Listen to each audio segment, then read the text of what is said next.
Hey folks, welcome to this week's episode of Fuel the Fire TV. I'm doubly excited because next fall we're going to have a new team join our pro staff. Nano and Johnny, who are usually in the studio, are going to be hunting this very food plot.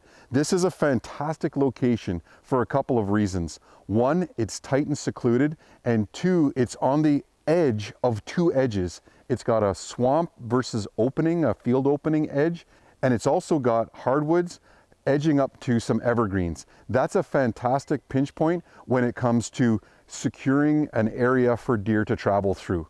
I'm also excited because this week we get to follow Dianne as she goes through bow, rifle, and muzzleloader season chasing her target buck.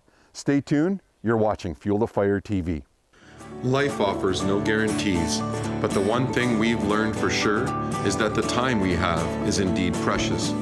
The more time we spend with family, friends, and with nature can make the difference between living a good life and living a great one.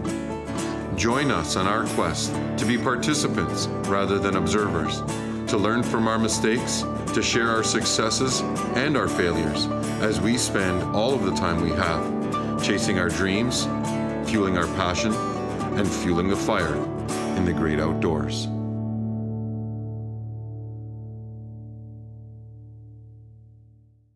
Closed captioning is brought to you by letsrolloutals.ca. We're hunting the farm tonight. We know there's a good buck in here. We call him Brutus, but we haven't seen him in daylight yet. Anyway, we'll see what happens. Maybe we'll get a shot at him. We're looking for some meat though, so we have a doe way down in the field. But she's a little bit nervous because of the scent bomb that we have out. She's got a couple of fawns too. They're making their way up.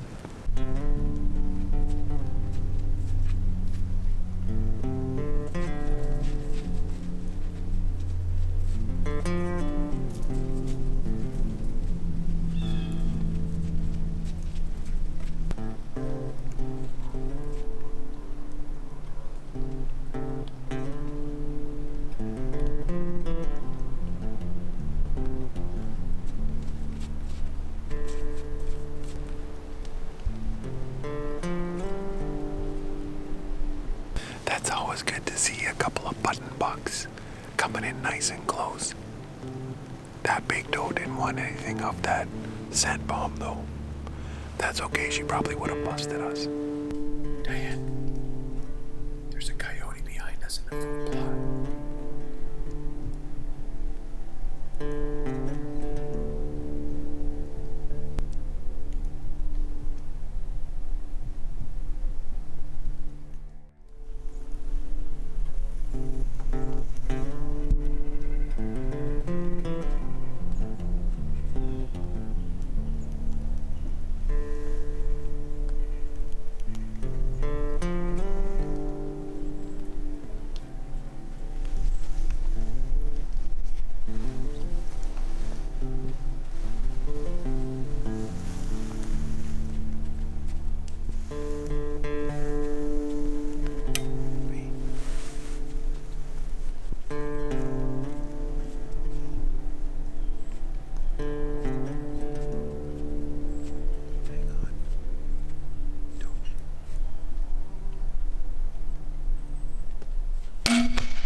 What happened? I waited. He was still. He doesn't even know what's going on. Dianne had a shot at that little mangy coyote. I watched him for 20 minutes or so. But I think she just gave him a warning shot because she didn't want to skin it. But anyway, he's out of here and he's out of our hair. That way we can have some deer action again. I was ready. I was okay shooting it. I don't know. I Make some bits out of him. was thinking of all the ways that I could use it. He was a little mangy anyway. He did look kind of mangy. Alright, well, here it comes. We need you to hit it. I know, I can't believe I missed. This segment of Fuel the Fire TV was brought to you by Wikwemekong Tourism. This segment was brought to you by Antler Obsession Trophy Mineral Mix. Hey folks, welcome to this week's Learning Curve tip. And if you haven't started a mineral lick, I know it's early, it's only May, but if you haven't started a mineral lick, we really encourage you to do that because it does a number of things. It gives you great herd health. It allows you to track the deer in your herd over the course of that antler growth period and into the fall. It gives you a great idea of what your target bucks are, what's in the general area, and what you have a chance at in the coming fall. This is a new site, so we want to make sure that we give this site a boost, and we're going to actually put down an extra layer of concentration. So we're going to take a really high concentrated salt pellet and we're going to lay it as the foundation after we scrape this away with the Club Cadet tiller, and we're going to lay down that salt, and then we're going to put on the Antler Obsession Trophy Mineral Mix. We don't just want calcium in that salt lick or in that mineral station. You need phosphorus, you need nitrogen, you need magnesium. We're gonna trim this tree down here, and then we're gonna create that mineral station.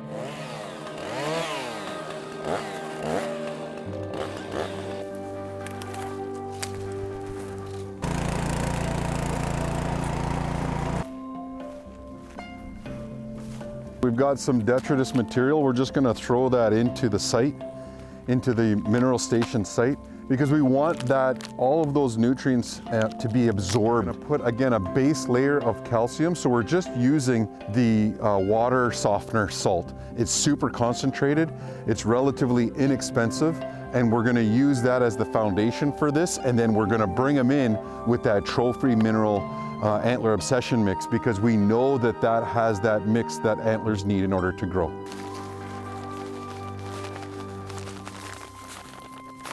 We've got our Antler Obsession Trophy Mineral Station set out on a new hunting spot. It's a great location because we're right along some edges. This is a pinch point for deer, and I'm sure these guys are gonna see some decent bucks in this area. Hey folks, welcome to this week's Manitoulin Monster segment. I'm here with Ian Anderson. He's a retired conservation officer, and he has harvested some fantastic deer on Manitoulin Island. Welcome to the program. I've been on Manitoulin Island for 48 years now, and at this latitude in kind of mid-north Ontario, Manitoulin has an abundance of deer, and we have some big deer. And I've discovered you can make them even bigger. I started quality deer management here in 2005. Up until that time, we simply killed deer, and we made it a conscious decision to manage deer, and there is a difference. I can tell you specifically about this buck. Net scored 152 inches. I started getting him on camera in 2009. I never once had a single picture of this deer during the daytime. At that time in 2009, body-wise, he was a much bigger deer, and the rack was much bigger. I would estimate the inside spread in the first photograph I had of him at close to 24 inches. With whitetails, as they get older, is often the rack size will diminish, the mass will increase, but normally the points will either reduce or get shorter. I didn't actually harvest him until 2014. I had hunted him all through the archery seasons for 5 years, never once saw him. That particular year, when I did manage to encounter him, was the very early part of our gun hunt. The rut was in full swing, and I was fortunate enough to find a primary scrape that I felt was huntable. I did this may sound like an exaggeration, but it wasn't. I did a 1 mile circle to get into a position where I could ease up to that scrape, and my plan was to spend the day there. That particular morning, as I eased up to this really large primary scrape, I was fortunate enough to see him tending a doe within easy shooting range, and well, the rest is history. I knew instantly this is the deer I had on camera for 5 years, but I was somewhat disappointed, and it's hard to imagine being disappointed with this deer, but I was somewhat disappointed that he didn't have the spread. However, he did have a lot of mass, and it was when I examined the lower jaw that it became apparent what was going on. That combined with his physical weight. The deer was actually in the process of, in my opinion, dying, and the hindquarters had wasted away considerably. His dressed weight that particular day was 176 pounds. I know it would have been easily well over 200 in earlier photos. And I have the lower jaw from this buck, and you can see that not only are their teeth missing, but what is left is of little value. And this undoubtedly accounted for his weight loss, and likely that particular winter he would have died. Deer can be accurately aged to age 8.5. After that, it's a bit of a guessing game. When there's teeth missing, there's a really good chance the deer is older than 10. And my guess on this deer is between 9 and 12. The principles in quality deer management that I followed were simply this. Everyone in our hunting party, first of all, bought into the concept. And you have to recognize that you can't kill every buck that crosses in front of you. We made a conscious effort initially not to kill any yearling bucks, and then we made a conscious decision to even allow the 2.5s to walk. We made a conscious decision to harvest 2/3 of our animals every year, being adult does, yearling does, or fawns. And we rotated the privilege of killing a really nice buck amongst the entire group. Once you have got by that initial first couple of years, is it ever wonderful to be able to go through your trail camera pictures just prior to the opening of archery season and picking out the 2 or 3 deer that you're going to try and harvest, and then make a conscious effort to take those deer. We have taken some absolutely beautiful bucks here, and it's there's no rocket science to it. It's just a little bit of a commitment, and if you make that commitment, you too can have this. Well, that's a fantastic story on a fantastic deer. I always love talking to Ian. He's a wealth of knowledge. He shoots big deer all the time, and that's because he practices quality deer management, right? And congratulations to you for that. Good on you. Stay tuned, folks. We'll be right back. Thank you. This segment was sponsored by Kickaboo Meat Seasoning and Indigenous Tourism Ontario. All right, it's rifle season on Manitoulin Island, and we're always excited to get out, as Warren calls them, the problem solvers. The winter came really early this year, and it's kind of messed us up a little bit with all the snow and all of the ice. Some of the spots are just, got 2 inches of ice, not enough to hold the bike, so we have to punch through it all in order to get to these spots.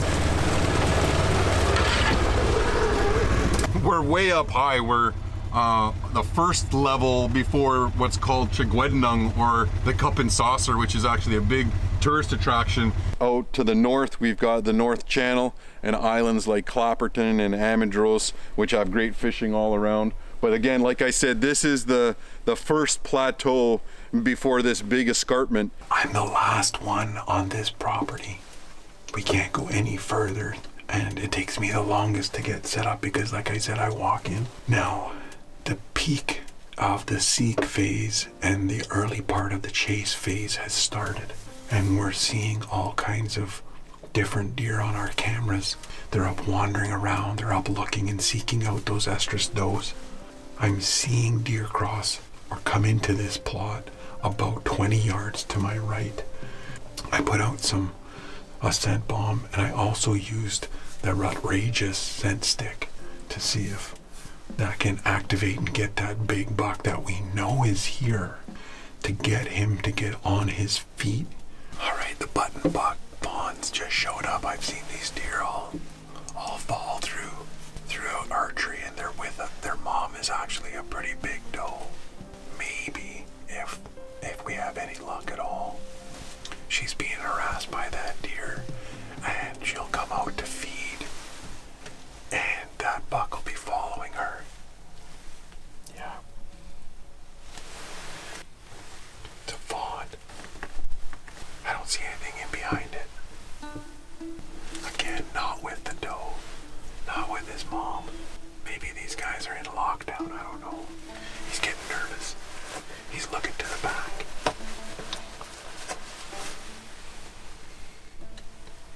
Oh, he's taking off.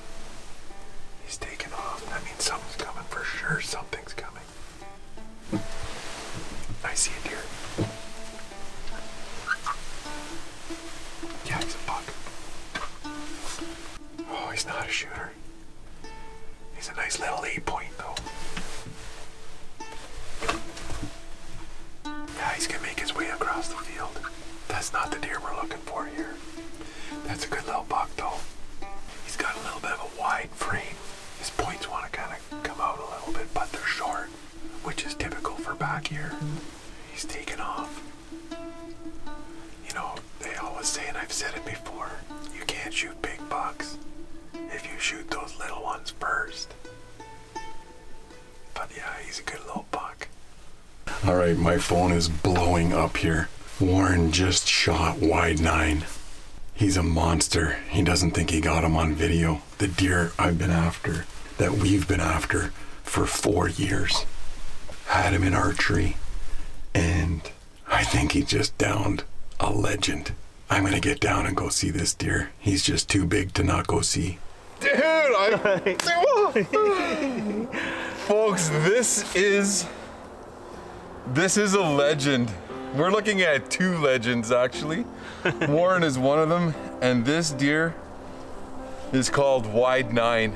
Nose to the ground. He was rubbing along this bush line here, and then they came out, seen the rack, and then he just bolted right through, and then he came, darted right back at the tree stand and looked at me 20 yards. You know, we've been after this deer for 4 years, so we know he's a 6.5-year-old deer. This is our 4th year, so this is his 6.5 year. He's probably 260 or 70 pounds. He's got a 22-inch inside spread at least or more. We've got thousands of pictures of him. We've had opportunity at him with bow hunting, and we've never had a shot at him in rifle, and we said if we get a shot, we're taking it, camera or not. Dude, I am so happy for you. Me too, bud. Thanks a lot, eh? That's awesome. We've been at it for a long time for this guy, and it's all worth it. You have to fuel your fire. You have to fuel that passion. And you have to get outdoors. What a great deer. This segment of Fuel the Fire TV was brought to you by ProGas Energy Services. Archery season, Dianne tried it again with the crossbow. We had a couple of close calls. She had a real close call with that coyote. Warren was successful, as he usually is, in one of our target bucks, and we're down to the wire. Dianne is gonna take a couple of more shots with the muzzleloader. She's gonna be practicing with Thompson Center's 50 cal, the Triumph Bone Collector Edition. It's topped with a Leupold scope, the Super Slam Edition, just to make sure that our yardage is exact.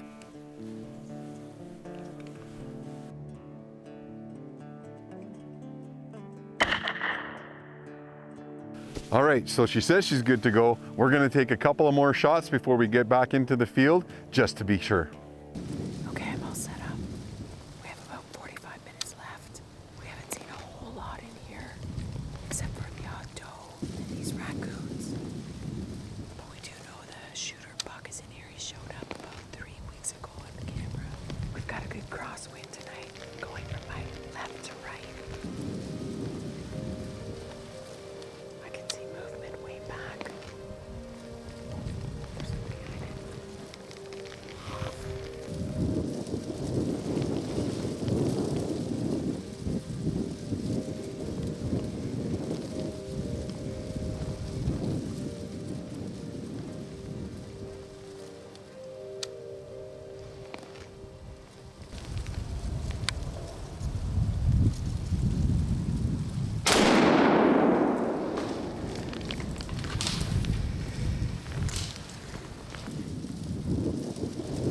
Oh my God. I'm freezing. I think I got it.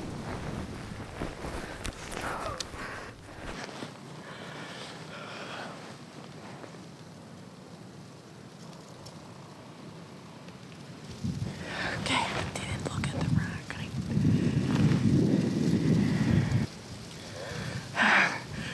I took a shot. I think it's down. Like it did the jump. I don't even know. I didn't even look at the rack. It was a rack. It was a rack. I have the side by side. Dianne's out hunting this afternoon, and she called and she said she took a shot with her muzzleloader at a deer. I'm hoping that she was successful tonight. We're just gonna hike up into the bush here. So I was freezing, and I was thinking, I'm just gonna go home.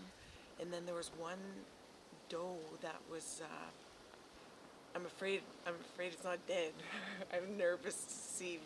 Well, let's get that muzzleloader in a case. We're down to the last few minutes here, and then we're gonna go check and see if we can get on this deer. This is great sign. This is real good sign. Oh, I can see him. Oh my God, Daddy. I can see him. You did get him. Hang on a second. I'm high-fiving and giving a hug right now. Oh, I think he got him. Oh my goodness. Okay, I just had to stop and give her a hug because you don't know how hard she's been working. All fall, all bow hunting, all rifle hunting, every spare second. Oh my.